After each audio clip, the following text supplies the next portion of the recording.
comprendre qu'il y a là une sorte de sophisme. Une chose est de dire qu'une femme a besoin de s'associer à un homme précis et pas à 36 hommes pour faire un enfant. Les hommes ne sont pas nombreux, n'ont pas à être nombreux pour faire un enfant. Il y a un seul homme qui fait l'enfant, qui aide la femme à faire l'enfant.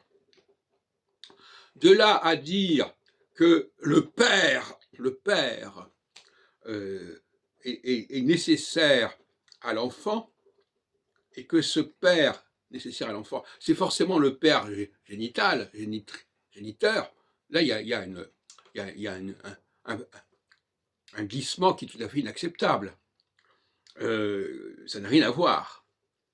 On peut très bien avoir des pères qui ne sont pas des géniteurs, et des géniteurs qui ne sont pas les pères.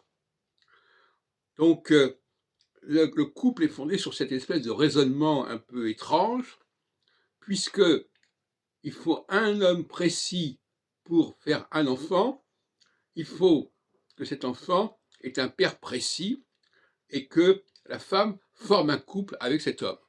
C'est inacceptable comme raisonnement.